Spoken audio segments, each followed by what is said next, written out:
ಎಲ್ರಿಗೂ ಹ್ಯಾಪಿ ವರಮಹಾಲಕ್ಷ್ಮಿ ಹಬ್ಬದ ಶುಭಾಶಯಗಳು. ಎಲ್ರ ಮನೇಲೂ ಇವತ್ತು ಹಬ್ಬದ ವಾತಾವರಣ ಇರುತ್ತೆ. ಇವತ್ತು ನಾವು ವರಮಹಾಲಕ್ಷ್ಮಿ ಮಾಡ್ತಾ ಇಲ್ಲ.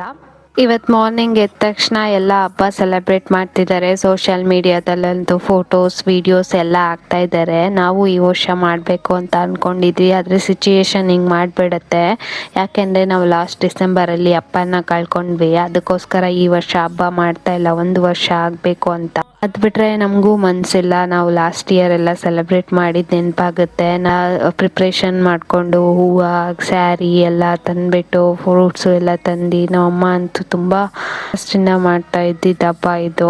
ಅಣ್ಣಂಗೆ ಟೈಮ್ ಆಗಿತ್ತು ಅಂತ ನಾನೇ ಅಡುಗೆ ಮಾಡ್ತಾ ಇದ್ದೀನಿ. ಅಡುಗೆ ಏನಪ್ಪ ಅಂತಂದರೆ ಸಬ್ಬಕ್ಕಿ ಒಗ್ಗರಣೆ ಮಾಡೋಣ ಅಂತ ಫಸ್ಟು ಶೇಂಗಾ ಹುಡ್ಕೊಂಡು, ಶೇಂಗಾ ಪುಡಿ ಹಾಕಿದ್ರೆ ಚೆನ್ನಾಗಿರುತ್ತೆ ಅಂತ ಶೇಂಗಾ ಹುರ್ಕೊಂಡು ಪುಡಿ ಮಾಡ್ಕೊತಾ ಇದ್ದೀನಿ. ಹಾಕ್ತೀನಿ ಎಣ್ಣೆ, ಸಾಸಿವೆ, ಕರಿಬೇವು, ಈರುಳ್ಳಿ, ಮೆಣಸಿನ್ಕಾಯಿ ಎಲ್ಲ ಹಾಕ್ಬಿಟ್ಟು ಬಿಸಿ ಅದನ್ನು ಉಪ್ಪು ಅರಿಶಿನ ಹಾಕ್ಕೊಂಡು ಅದಕ್ಕೆ ಸಬ್ಬಕ್ಕಿನ ಮಿಕ್ಸ್ ಮಾಡಿ ಅದನ್ನು ಶೇಂಗಾ ಪುಡಿ ಹಾಕ್ಕೊಂಡು ಆಮೇಲೆ ಒಂಚೂರು ನಿಂಬೆಹಣ್ಣು ಹಿಂಡ್ಕೊಂಡು ಕಲಿಸ್ಕೊತಾ ಇದ್ದೀನಿ.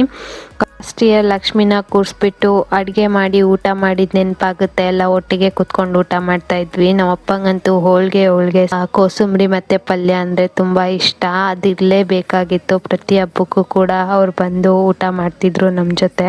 ಅದನ್ನ ನೆನಪಾಗುತ್ತೆ. ಈಗ ನಮ್ಮ ಅಣ್ಣಂಗೆ ಈಗ ಸಬ್ಬಕ್ಕಿ ಒಗ್ಗರಣೆ ರೆಡಿ ಆಯಿತು, ತೊಗೊಂಡೋಗಿ ಕೊಡ್ತೀನಿ ನೋಡಿ. ತಿನ್ಬಿಟ್ಟು ಟೇಸ್ಟ್ ಹೆಂಗಿದೆ ಅಂತ ಹೇಳಕ್ಕೆ ಹೇಳಿದ್ರೆ ಅವನ ರಿಯಾಕ್ಷನ್ ನೋಡಿ ಹೆಂಗೆ ಕೊಡ್ತಾನೆ ಅಂತ.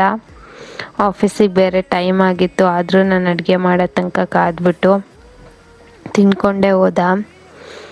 ಅನ್ನ ಆಫೀಸ್ಗೆ ಹೊರಟ, ನಾನು ಸ್ನಾನ ಮಾಡ್ಕೊಂಬಂದೆ. ಇವತ್ತಂತೂ ನನಗೆ ಪೂಜೆ ಮಾಡೋಕ್ಕೆ ಮನ್ಸು ಬರ್ತಾ ಇಲ್ಲ. ಯಾಕೆ ಅಂತ ಗೊತ್ತಿಲ್ಲ, ಒಂಥರ ಫುಲ್ ಬೇಜಾರಲ್ಲಿದ್ದೀನಿ.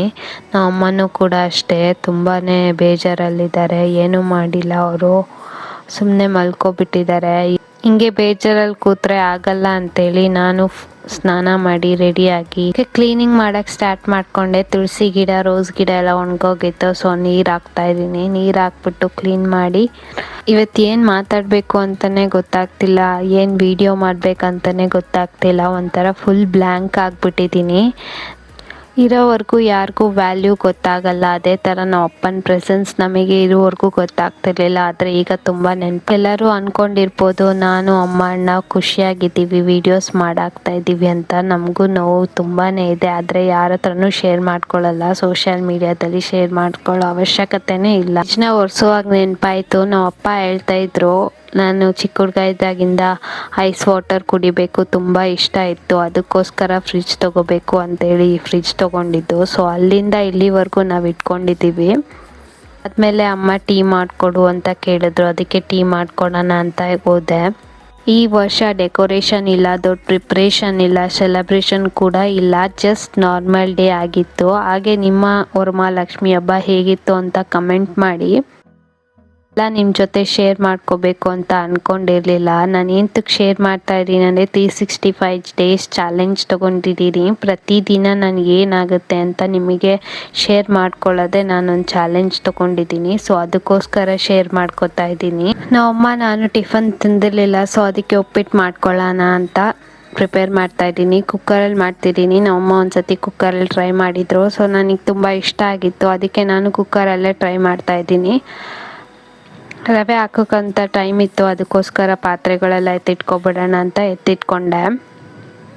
ಪಕ್ಕಿ ಒಗ್ಗರಣೆ ಉಳಿದಿತ್ತು, ಸೊ ಅಮ್ಮಂಗೆ ಕೊಟ್ಟಿದ್ದೆ, ಅದನ್ನು ತಿಂತಾಯಿದ್ರು. ಅದಾದಮೇಲೆ ಉಪ್ಪಿಟ್ಟು ತಂದು ಕೊಟ್ಟೆ. ಇಬ್ಬರು ತಿನ್ಕೊಂಡು ಮಾತಾಡ್ಕೊಂಡಿದ್ವಿ. ವ್ಲಾಗ್ ಇಷ್ಟೇ ಆಗಿರುತ್ತೆ.